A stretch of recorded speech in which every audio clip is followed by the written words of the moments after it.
What's up, guys?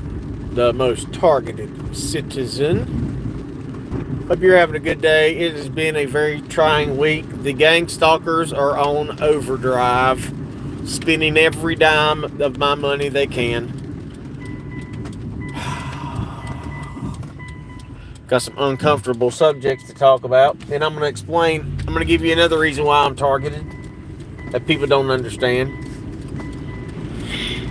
If you get in here, hit the comment section so I know you're here, so I ain't just babbling to myself, because I just soon watch the rain fall and not wreck, and then pay attention to this phone. Because you know all the feminized men in the audience, oh my God, he's driving and on the phone. That's illegal. You'll lose your driver's license for driving with a cell phone in your hand. That's illegal. You can't do that. Oh, the humanity. I guess this world has progressed way past me. I'm just not allowed to be in this world. It's so absurd. Anyway, I'll start with my truck. My buddy apparently has a gang stalker working for him again. They always get me with a gang stalker at his shop. Told you guys, my truck was messing up. Thought it was a fuel pump. Then I thought it was a switch. Well, they're like, well, it's probably the inertia that gets hard, you wreck it, cuts off your fuel pump. So they're doing all with a test light. I was like, you don't need a test light, just change the stupid oil, just change the stupid fuel pump. Well, they're like, well, we checked it out, and it was that switch. Well, once we realized it was a switch, we was going to replace it, and then all of a sudden, we shorted out the fuel pump. So now I got to get a switch and a fuel pump. What's up, Miss Martin? So now I got to buy a switch and a fuel pump. And instead of just getting a fuel pump now, then they ordered the whole freaking assembly, the float and all. I can't afford it. The gas gauge wasn't working on my truck because I'm gang stalked. Every vehicle I own, they'll go, and I've seen it like on my Bronco, they took a blowtorch to wires that came right out of the gas tank, melted them along with the brake line. I showed that on video last year where they melted my brake line and the wiring at my fuel pump to make my gas gauge not work in that. So now they ordered a float kit for the gas gauge. I don't care. I don't need a gas gauge. It is a form of stress. I just know when they put a new gas gauge in, they're going to break it too. That's what gang stalkers do. They want their target in anxiety all the time. They want anxiety to control your life. Because listen, if you don't know how much gas is in your car, what are you always doing? You're always looking at the gauge. And if the gauge don't work, you got to always monitor your odometer. And because my gas tank leaks, for some reason, gas always pours out the top. It's got a brand new seal, but some reason, when I put a new fuel pump in it, it's not leaking when I put it in. And I come back and I let it sit for a couple days, and I'm not near it all the time. I come back and the fuel tank's leaking. It's just so bizarre. Even my Bronco, I've never taken the fuel pump out. I've never moved the tank. I've never disconnected the fuel hose. And now for some reason, or last year I figured out, I filled it all the way to the top and it's leaking too. So now I've got two trucks, no gas gauge, and both of them leak gas. They would sure love for my things to burn down. So my buddy's like, we got to order the whole float kit, which is expensive, more money. I was like, just do it. Just get it done. I don't really I'm just praying that God's going to bless me. I don't know what else to do at this point. So this morning, I had a rough night last night with my youngest daughter. She is a money-making machine. Well, let me rephrase that. She loves her money. She don't want nobody to get. She's greedy. She is greedy, and I understand trying to make money and do all that, but there's a way to go about it. So she really hurt my feelings last night, and as you guys know, my kids were stolen from me by the state. So when you're finally trying to rebuild those years that you lost, because since the day they stole my children, my daughters have not slept in a house with me overnight ever again. They've never stayed in the same house with me since. And it's heartbreaking when I go be a full-time single dad. I was raising my daughters all by myself.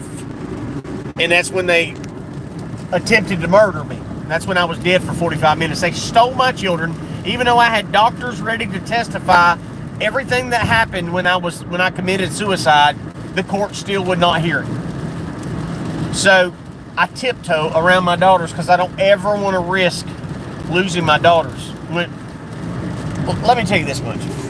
All these fathers out there that get mad and go out and kill the mom of their children or kill people involved in a situation, there's no excuse for murder, blah, blah, blah. But listen to me. The worst thing you can ever do to a man is steal his children and expect him to be fine. Well, no big deal. Because they think, well, what about all these sorry dads that don't want to be in their daughters' lives? They survive just fine. That's because they're not men. But when you're a dad and your daughter, your children are the most important thing in your life, and you steal that from a man, you've literally taken a man's soul. That man is walking around like a zombie, not knowing where to go. Just like a chicken with their head cut off. So that happened to me, and I don't want to risk anything when it comes to losing my daughters, losing that connection that I have, because I want them to always know, and they do know. Anytime they pick up the phone, they call Dad, and I'm going to be there morning, noon, night. It doesn't matter. I'm always going to be there. Well, my younger daughter has really been, I don't know why. I do. It's her boyfriend. My younger daughter doesn't like her boyfriend's mom because her boyfriend's mom's a welfare queen, and anything my daughter buys, she'll go out and buy on welfare and then try to rub it in my daughter's face. It's just a it's just a game back and forth of her trying to convince my daughter, a 45-year-old woman that's never worked a job, using welfare to try to be better because she's jealous of my daughter. So my daughter, she's having to deal with that from her boyfriend. Her boyfriend thinks that he can be mean to me because my daughter doesn't like his mommy. He's going to take it out on me. I've never had a harsh word with him, and I've got plenty of reason to be harsh with him. But I just try to keep it low-key, bite my tongue, shut my mouth. So I've had my daughter's car, a little Volkswagen.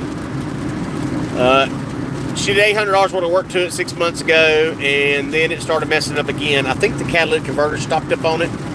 But the guy at the shop said, hey, it could be the turbo. Well, the turbo's not going to work if the exhaust is stopped up, because that's what the turbo runs off of, the exhaust gases. So it's been sitting in the yard for 3 or 4 months, and I told my daughter, listen, you find the title, get the title, and I'll sell it. Now, we've already been offered $650 for scrap, and she was ready to take the $650 the very day that we got it for the show. Yeah, we'll take it. I said, honey, let's just wait and let me sell it, and I'll get more money for it. And she's like, okay. So her boyfriend is in her ear. So she finally got the title to it, and I posted it up online for sale, and I put it on there $3,800 because I know I'm 99.9% sure it's the catalytic converter that stopped up, because you can put your hand at the exhaust and you don't feel anything. So I put it online last night for $3,800. Within 5 minutes, an illegal alien texts me, hey, I'll give you $2,500.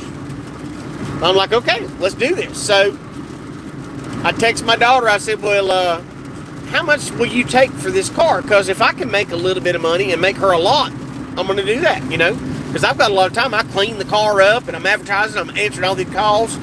So I'm like, well, how much do you want for it? How much cash are you going to take? She's like, I want as much as I can get. I said, well, honey, I know that. And we're texting, so text is always a little iffy. There's no tone in text. That's why I don't do well on text, because everybody misunderstands me. They think I'm being mean when I'm not.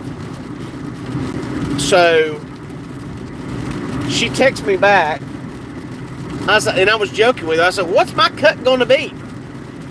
Because I was like, maybe she'd throw me $100 for selling her car.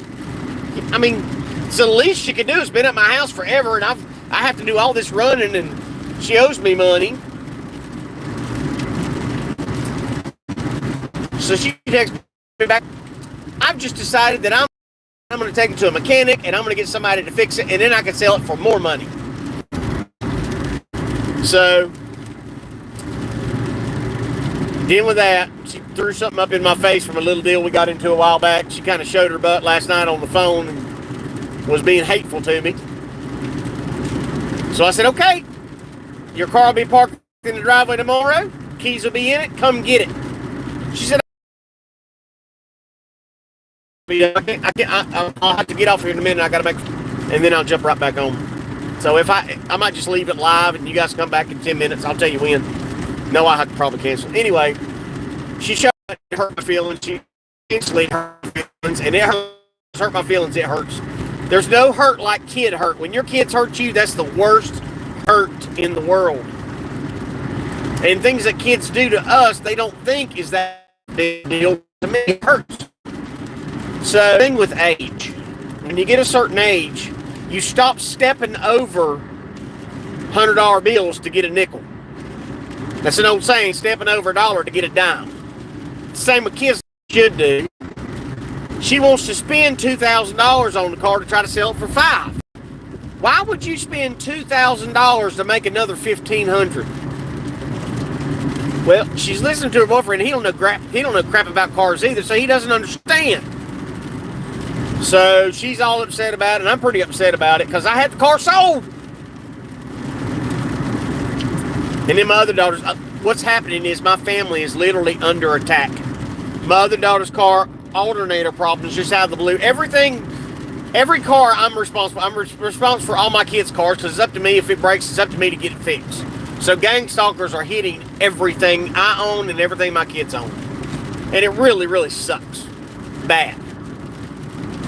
Anyway, I'm going to jump right off. Thanks for 2 people that are here. I've got to meet somebody. I got to go buy a fence post driver. I'm going to meet somebody off Yahoo or off Facebook. And I'll tell you another story about today where, remember I told you if I'm in a room of 1 million people, all 999,000 of them will come. I've got to make a phone